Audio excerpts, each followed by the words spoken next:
Violin lessons episode 25 നിങ്ങൾക്ക് ഏവർക്കും സ്വാഗതം. ഇന്ന് നമ്മൾ പഠിക്കാൻ പോകുന്നത് ട്രെൻഡ് മെലഡി എന്ന ഒരു ലെസനാണ്. ഈ ട്രെൻഡ് മെലഡിയിൽ ഒരു ഷാർപ്പാണ് വരുന്നത്. That means scale of G major. 1 sharp വരുന്ന സ്കെയിലിൻ്റെ പേര് ജി മേജർ എന്നതാണ്. ഈ ലെസണിൽ ക്രോച്ചറ്റ് നോട്ടുണ്ട്, കൊയവേഴ്സ് വരുന്നുണ്ട്, അതുപോലെ ഡോട്ടഡ് ക്രോച്ചറ്റ് വരുന്നുണ്ട്, സ്ലറിങ് ഉണ്ട്. ഇതെല്ലാം എങ്ങനെ വരും എന്ന് നമുക്കൊന്ന് വായിച്ചു നോക്കാം. കഴിഞ്ഞ ലെസൺ നിങ്ങൾ പ്രാക്ടീസ് ചെയ്ത് കാണുമെന്ന് പ്രതീക്ഷിക്കുന്നു. ട്രെൻഡ് മെലഡി ഈ ലെസണിൽ മറ്റൊരു കാര്യം വിശദീകരിക്കാനുള്ളത് ലെഗാറ്റോ, സ്റ്റെക്കാറ്റോ, ഇങ്ങനെ 2 ഓപ്ഷൻസ് ഉണ്ട്. ലെഗാറ്റോ മീൻ ചെയ്യുന്നത് നമ്മൾ പ്ലെയിൻ ആയിട്ട് വായിക്കും, അതായത്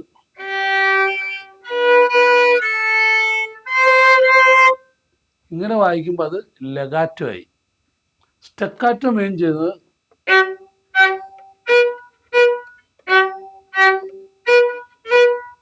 അങ്ങനെ കട്ട് ചെയ്തെടുക്കണം. ഇതിനാണ് സ്റ്റെക്കാറ്റോ എന്ന് പറയുന്നത്. സ്റ്റെക്കാറ്റോ ആൻഡ് ലെഗാറ്റോ, അത് രണ്ടും തമ്മിലുള്ള വ്യത്യാസം മനസ്സിലാക്കേണ്ടതാണ്. അതായത് ലെഗാറ്റോ എന്ന് പറഞ്ഞു കഴിഞ്ഞാൽ പ്ലെയിനായിട്ട് വായിക്കും. സ്റ്റെക്കാറ്റോ എന്ന് പറഞ്ഞാൽ ഇതാണ് വ്യത്യാസം. ഏതായാലും ഞാൻ ലെസണിലേക്ക് കടക്കുകയാണ്. 1 2 3 4.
ഈ ലെസൺ ഒരു ലോങ് ലെസണാണ്. ഇത് ഒരുമിച്ച്, അതായത് നമ്മൾ ബിഗിനിങ് മുതൽ എൻഡ് വരെ നിർത്താതെ ഒരുമിച്ച് വായിക്കുവാനുള്ള ശ്രമം നടത്തണം. ഇതിലെല്ലാം അടങ്ങിയിട്ടുണ്ട്. അതായത് ക്രോച്ചറ്റ്, കൊയവേഴ്സ്, ഡോട്ടഡ് മിഡിം, സ്ലറിങ്, സ്റ്റെക്കാറ്റോ എല്ലാം കൂടി മിക്സ് ചെയ്ത് വന്നൊരു എക്സസൈസാണ്. ഇത് നന്നായിട്ട് പ്രാക്ടീസ് ചെയ്ത് കഴിഞ്ഞാൽ നമുക്ക് ഇത് തന്നെ, ഈ പീസ് തന്നെ വേണമെങ്കിൽ ഒരു സ്റ്റേജിൽ നമുക്ക് അവതരിപ്പിക്കാൻ പറ്റും. അപ്പോൾ നിങ്ങളത് കറക്റ്റായിട്ട് പ്രാക്ടീസ് ചെയ്യുക. മറ്റൊരു നല്ലൊരു ലെസണുമായി ഞാൻ വീണ്ടും എത്തും. അതുവരെ